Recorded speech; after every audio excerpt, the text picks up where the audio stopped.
Today we are going to read The Happy Prince, which was written by Oscar Wilde. This is not in your Journeys in Literature and Nonfiction book.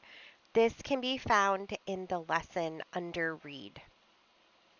The Happy Prince. The statue of the Happy Prince stood high above the city.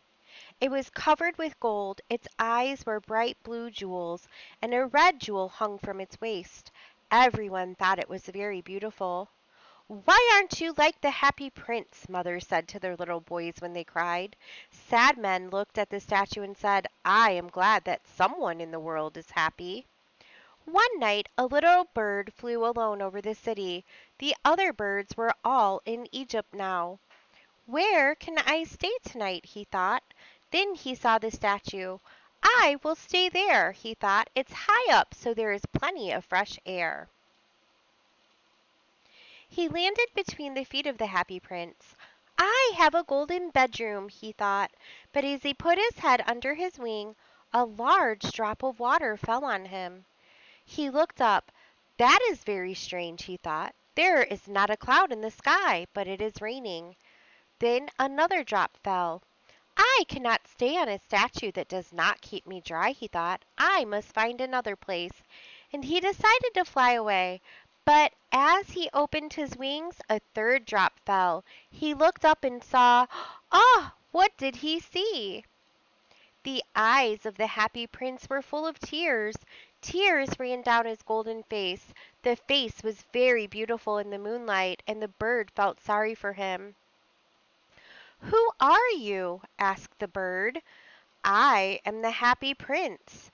"Then why are you crying? I am wet with your tears." "When I was alive," said the prince, "I had a heart like every other man, but I did not know what tears were. I lived in a palace where there was no sadness. In the daytime I played with my friends in a beautiful garden, and in the evening I danced. There was a high wall round the garden, but I did not know what lay on the other side, so I was called the Happy Prince. I was pleased with my little world. Now I am dead, and they have put me up here. I can see all the unhappiness of my city. My heart now is made of a cheap metal, but even that poor heart can feel, and so I cry." "Oh," said the bird to himself, "he is not all gold. He is only gold on the outside." "Far away from here," said the Happy Prince in a low voice, "there is a poor house in a little street. Through an open window I can see a woman at a table. Her face is very thin, and she has rough red hands. She is making a dress for one of the queen's ladies for a dance in the palace. Her little boy is lying on a bed in the corner of the room. He is very ill. He is crying because she can only give him water from the river. Little bird, will you take my red jewel to her? I cannot move from here." "My friends are waiting for me in Egypt," said the bird. Little bird," said the prince, "stay with me for one night and do this for me. The boy is crying and his mother is so unhappy." The Happy Prince looked very sad, and the little bird was so sorry for him. "It is very cold here," he said, "but I will stay with you for one night. Tomorrow I will take the jewel." "Thank you, little bird," said the prince. So the bird took the great red jewel from the prince's waist and flew away with it over the roofs of the town. He passed the palace and heard the sound of dancing. A beautiful girl was at a window with her lover. "I hope my dress will be ready for the dance next week," she said. "Those women are so lazy." The bird passed over the river and flew and flew. At last he came to the poor little house and looked inside. The boy was lying on the bed. The mother was asleep, she was so tired. He flew in and put the great red jewel on the table. Then he flew round the bed, moving the air around the boy's face with his wings. "Oh," said the boy, My face does not feel so hot. I think I am getting better." And he fell asleep. Then the bird flew back to the happy prince. "It is strange," the bird said. "It is very cold, but I feel quite warm." "That is because you have done a good thing," said the prince. The little bird fell asleep. When the day came, the bird flew down to the river for a bath. A clever man saw him. "That is very unusual," he said. "That kind of bird here in winter? I must write that down." "I will go to Egypt tonight," thought the bird. When the moon came up, he flew back to the happy prince. "Can I do anything for you in Egypt?" he said. Little bird," said the prince, "please will you stay with me for one more night?" "My friends are waiting for me," answered the bird. "Far away across the city," said the prince, "I can see a young writer in a little room at the top of a house. He is sitting at a table that is covered with papers. At his side there are some dead flowers. He is trying to finish a story, but he is very cold and he cannot write. There is no fire in the room, and he is weak and hungry." "I will wait with you for one more night," said the bird kindly. "What shall I take to him?" "Take him one of my eyes," said the prince. "They are made of beautiful blue stones from India. The young man can sell it and buy wood and food. He can finish his story." "Take out your eye, dear prince," said the bird. "I cannot do that." And he began to cry. "Do it," said the prince. So the bird took out the prince's eye and flew away to the young man's room. It was easy to get in because there was a hole in the roof.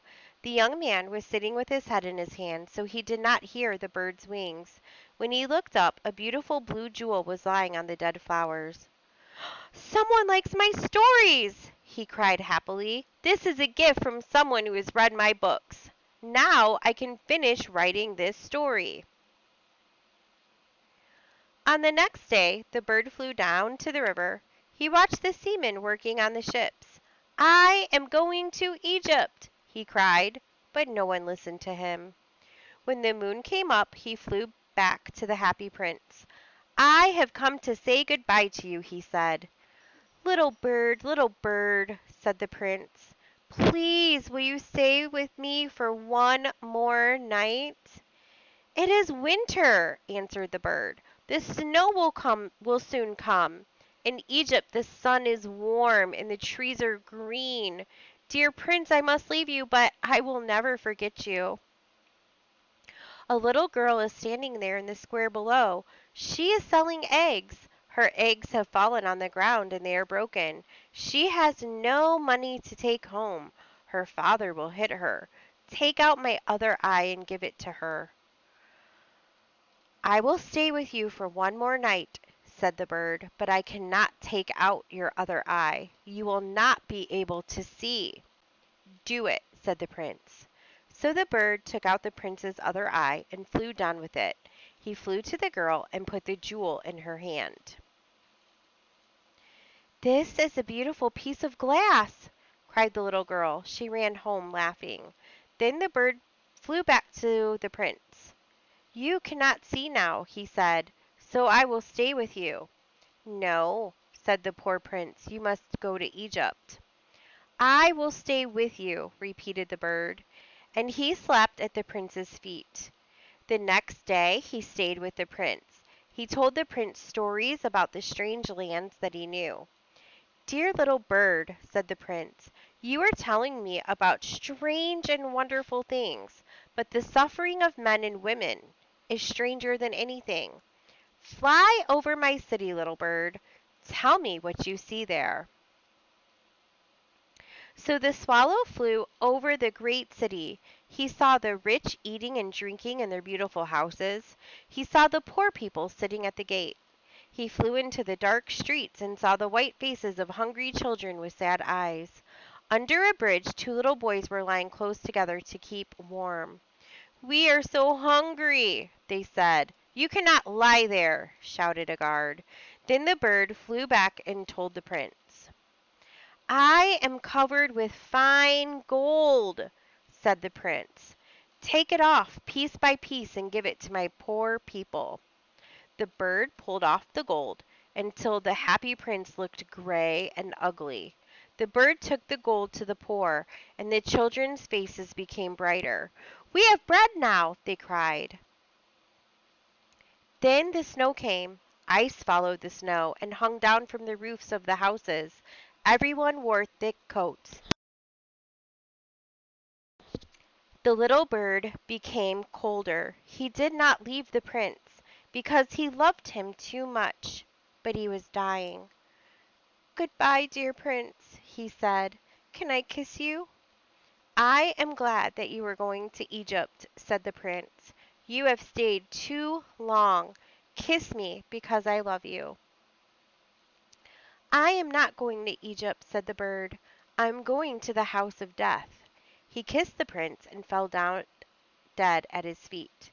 Then there was a strange sound. The statue crack! The metal heart broke into two pieces. Early next morning an important man in the city was walking below with two of his friends. He looked up at the statue. "The happy prince does not look very bright," he said. "The red stone has disappeared. His eyes are not there, and he is not golden. He looks like a beggar."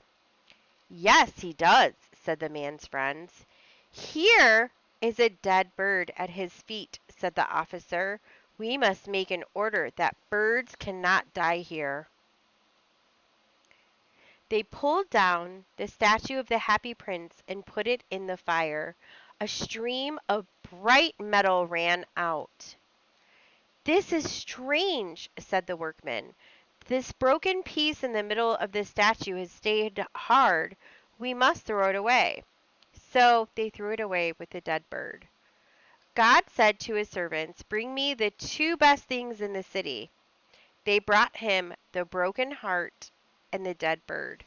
"Yes, you have brought the right things," God said. "The little bird will sing forever in my garden, and the happy prince will stand in my city of gold."